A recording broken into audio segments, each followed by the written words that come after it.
প্রিয় দর্শক, আমি শফিকুল ইসলাম এবং আপনারা দেখছেন আরামবাগ টিভি। দর্শক, কদিন ধরেই বেশ জল্পনা কল্পনা চলছে এবং আজকে দেখছি যে মিডিয়াতে চলেও এসছে। সেটা হচ্ছে যে তৃণমূল কংগ্রেসের নেতা এমএলএ তাপস রায় উনি নাকি দল ছাড়তে চলেছেন এবং যেটা খবর যে উনি হয়তো বিজেপিতে জয়েন করবেন।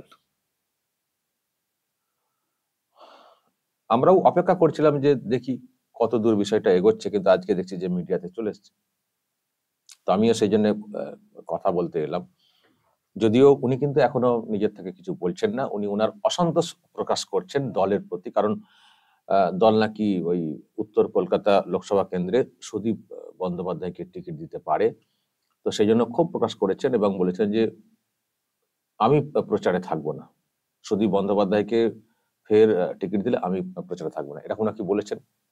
এবং আরো অনেক ক্ষোভের কথা প্রকাশ করেছেন যে ওনার বাড়িতে যে ইডি রেড হয়েছিল পুরসভাতে চাকরির যে দুর্নীতি, সেটা নাকি সুদীপ বন্দ্যোপাধ্যায় করিয়েছেন,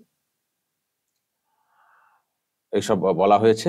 আর আরো যে খবরটা সামনে আসছে, এই যে 10 তারিখে যে ব্রিগেড রয়েছে তৃণমূল কংগ্রেসের, সেখানে নেতাজি ইন্ডোর স্টেডিয়ামে থাকবেন যারা আর কি দূর থেকে এসে, সেগুলো দেখভালের একটা দায়িত্ব দেওয়া হয়েছিল। উনি বলেছেন যে না, আমি এসব নিতে পারবো না, কোনো দেখভাল এসব কিছু করতে পারবো না। মানে তৃণমূল কংগ্রেস থেকে দূরত্ব বজায় রেখে চলার চেষ্টা করছেন। আর এদিকে জল্পনা চলছে যে উনি হয়তো বিজেপিতে যোগদান করবেন, তেমন নাকি কথাও হয়েছে। এবং এটাও চলছে খবর যে উনি নাকি বিজেপিতে এমনি এমনি জয়েন করবেন না, একটা শর্ত নিয়ে জয়েন করবেন, বা তাকে প্রস্তাব বা অফার কিছু দেওয়া হয়েছে হয়তো। সেটা হচ্ছে যে উনি এবারই প্রার্থী হবেন ভোটের, এবং সেটা ওই সুদীপ বন্দ্যোপাধ্যায়ের বিরুদ্ধে, মানে ওই কেন্দ্রে, উত্তর কলকাতা লোকসভা কেন্দ্র। তো দর্শক, এটা হচ্ছে জল্পনা কল্পনা। আমরা এই কেন্দ্রে এর আগে অন্যান্য নাম শুনছিলাম, কেউ কেউ বলছিলেন যে কল্যাণ চৌবে, আবার একটা নাম খুব জোরালো হয়ে উঠেছিল, সেটা হচ্ছে সজল ঘোষ। সজল ঘোষ এলাকার ছেলে এবং খুব পরিচিত মুখ, ভালো কথা বলেন। এবং এবারের পুজোতে রাম মন্দির থিম করে বেশ নজর কেড়েছিলেন শীর্ষ নেতৃত্বের অমিত শাহ। তিনি এসেছিলেন মানে প্যান্ডেলের দ্বার উদ্ঘাটন করতে। তো একটা বেশ নজর কাড়া ফিগার হয়ে উঠেছেন। তো তার নামটাও কিন্তু উঠছিল, কিন্তু এর মধ্যে এই নামটা চলে এসছে যে তাপস রায় উনি দল চেঞ্জ করবেন এবং ওনাকে টিকিট দেওয়া হবে ওই কেন্দ্রেই সুদীপ বন্দ্যোপাধ্যায়ের বিরুদ্ধে। এবং দর্শক, আপনারা এটাও দেখছেন যে কুণাল ঘোষ তিনিও ক্ষোভ প্রকাশ করেছেন সুদীপ বন্দ্যোপাধ্যায়ের বিরুদ্ধে। তো কুণাল ঘোষের পরেই উনি দেখলাম ক্ষোভ প্রকাশ করলেন। তো এইসব চলছে, তৃণমূল কংগ্রেসের অন্দরে একটা দ্বন্দ্ব চলছে। এখন তারপরে এই খবরটা যে উনি মানে বিজেপিতে জয়েন করবেন, কিন্তু প্রার্থী হবেন, ক্যান্ডিডেট হবেন ওই কেন্দ্রে। এখন দর্শক, আমি আপনাদের মতামত নেওয়ার জন্য জাস্ট আমি এলাম এই ভিডিওটা তৈরি করতে, যে আপনাদের কি মত, যারা আর কি বিশেষ করে বিজেপি সমর্থক, তাদের কি মত আমি জানতে চাই। যে তাপস রায়কে বিজেপিতে নেওয়াটা কি ঠিক? তাপস রায় কি মানে সেই মানে তেমন যাকে নেওয়া যায় বিজেপিতে? তাপস রায়কে প্রার্থী করলে কি ওখানে সিটটা বেরোবে? কেনই বা তাপস রায়কে নিতে চাইবে বিজেপি? দর্শক, আমি এই নিয়ে আপনাদের মতামত দেখতে চাই, জানতে চাই। আমি এটা নিয়ে কিছু বলবো না, কারণ একটা দলের সিদ্ধান্তের বিষয়।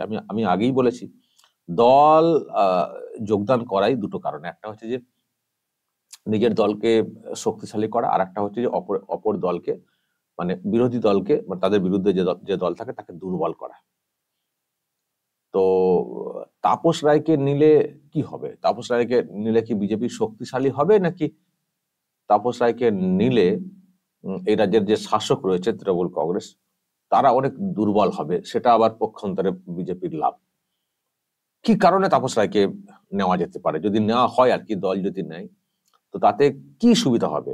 দলের শক্তি বৃদ্ধি হবে, সিটটা ওখানে বেরোবে, নাকি একটা আঘাত দেওয়া যাবে শাসক দলকে, তার একটা আলাদা ইম্প্যাক্ট পড়বে গোটা রাজ্য জুড়ে। তো দর্শক, আমি আপনাদের কাছে একটু মতামত জানতে চাই, যেহেতু খবরটা চলছিল গুঞ্জন, আমিও বলছিলাম না, কিন্তু আজকে যেহেতু মিডিয়াতে চলে এসছে খবরটা, সেজন্য আমি বলতে এলাম যে ওনাকে কিন্তু, সবটা কিন্তু গুঞ্জন, কেউ কিন্তু মানে নেতা যারা আছেন আর কি, যারা সব বলের স্পোক্স পারসন, তারা কিন্তু বলছেন না, তারা স্বীকারও করছেন না, মানে সবটাই চলছে এরকম। গুঞ্জন তো অনেক সময় তো সত্যি তো হয়ে যায়। এই যে জাস্টিস গাঙ্গুলির বিষয়টা গুঞ্জন চলছিল, সেটা তো সত্যি হতে চলেছে। কৌস্তব বাগচির বিষয়টা গুঞ্জন হচ্ছিল, সেটা তো সত্যি হতে চলেছে। সুতরাং অনেক সময় গুঞ্জন সত্যি হয়ে যায়। তো এখানেও এটা এখন এই মুহূর্তে গুঞ্জন, এই জন্যই গুঞ্জন বলছি, কারণ যেহেতু এখনো অফিসিয়ালি কেউ বলছেন না।